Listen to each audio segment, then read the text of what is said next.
ചൂരൽമല മുണ്ടക്കായി എന്ന് പറഞ്ഞ രണ്ട് സ്ഥലങ്ങളെ അതിനെ പറിച്ച് കൽപ്പറ്റ കൊണ്ടുപോയി വെച്ച് കഴിഞ്ഞാൽ അത് ഒറിജിനൽ ചൂരൽമലയും ആവില്ല, ഒറിജിനൽ മുണ്ടക്കായി ആവില്ല. പക്ഷേ ഇത് വേർപിരിഞ്ഞവരെല്ലാം ഒരുമിച്ച് ഇപ്പോൾ ബാക്കി താമസിക്കാൻ പറ്റുന്ന ഒരു സന്തോഷം മാത്രമേ ഉണ്ടാവുള്ളൂ. പക്ഷേ ഇവിടെ എങ്ങനെ ജീവിച്ചു അതുപോലെ ഒരു കാലത്തും ജീവിക്കാൻ പറ്റില്ല. ഒന്നാമത് സർക്കാർ ചെയ്തതെന്ന് പറഞ്ഞാൽ 10 സെന്റ് ഭൂമിയെല്ലാം കൊടുത്തിട്ട് ഒരു വീട് വെച്ചിട്ടുണ്ടെങ്കിൽ കുറച്ചെങ്കിലും സൗകര്യപ്രദമായിരുന്നു. ഇവിടെ ഏക്കർ കണക്കിന് 50 സെന്റ്, 1 ഏക്കർ, 2 ഏക്കർ, 5 ഏക്കറയിലൊക്കെ താമസിച്ച വ്യക്തികൾ പോയിട്ട് 7 സെന്റിലും 1000 സ്ക്വയർ ഫീറ്റ് വീട്ടിലും ജീവിക്കുന്ന കാര്യങ്ങൾ നിങ്ങളൊന്ന് ചിന്തിച്ചു നോക്കണം. അതുമാത്രമല്ല, ഇവിടെ ഇപ്പോൾ ജീവിക്കുന്ന കുറേ ജനങ്ങൾ ഇവിടെ ഉണ്ട്. ഇവിടെ ഈ പ്രദേശത്ത് ജീവിക്കുന്നവരുണ്ട്. അവർക്ക് സർക്കാർ ചെയ്യേണ്ടത് പറഞ്ഞ ഒരു പ്രാഥമിക ആരോഗ്യ കേന്ദ്രമാണ് ഇവിടെ പ്രത്യേകിച്ച് വേണ്ടത്. ഇപ്പം എന്തെങ്കിലും ഒരു പനി വന്നു കഴിഞ്ഞാൽ പാരാസെറ്റമോൾ വാങ്ങാൻ 13 കിലോമീറ്റർ മേപ്പാടി സഞ്ചരിക്കണം.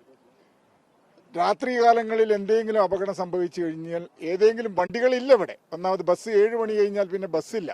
പിന്നെ ഏതെങ്കിലും ആരുടെയും കാല് പിടിച്ച് വണ്ടി പിടിച്ച് പോയി കഴിഞ്ഞാൽ വന്യമൃഗശല്യം കൊണ്ട് മേപ്പാടിയിൽ ആ രോഗിയെ കൊണ്ട് എത്തിച്ചേരുന്നത് ഒരു കഠിനമായ പ്രയത്നം.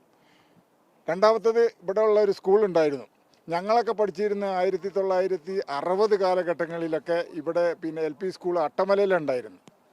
ഇപ്പോൾ ചെറിയ പിഞ്ചു കുട്ടികൾ, 5 വയസ്സ് ഉള്ള ഒരു കുട്ടി 13 കിലോമീറ്റർ അങ്ങോട്ട് യാത്ര ചെയ്യുന്നു, 13 കിലോമീറ്റർ ഇങ്ങോട്ട് യാത്ര ചെയ്യുന്നു. എന്ത് വിദ്യാഭ്യാസമാണ് ആ കുട്ടിക്ക് കിട്ടുക എന്ന് നമ്മൾ ആലോചിക്കാൻ. നിലവിൽ പ്രായോഗികമായി അത്തരം സംവിധാനങ്ങളൊക്കെ ചെയ്തു വരാനുള്ള ഒരു സമയം എടുക്കുമായിരിക്കും. ഒരു വർഷമായിട്ട് എനിക്ക് പറയാനുള്ളത്, ഒരു വർഷമായില്ലേ ആ LKG മാത്രം ഇവിടെ കൊണ്ടുവന്നിട്ട് സർക്കാരിന് പ്രവർത്തിക്കാനുള്ള സമയമുണ്ടായിരുന്നല്ലോ. ഇനിയും ഉണ്ട് സമയം. മാഷുമാർ ഇങ്ങോട്ട് വന്ന് പഠിപ്പിച്ചൂടെ? ഈ പിഞ്ചു കുട്ടികളെ അങ്ങോട്ട് വലിച്ചു കൊണ്ടുപോയി പഠിപ്പിക്കണം എന്ന് ആർക്കാണ് ഇത്ര നിർബന്ധം?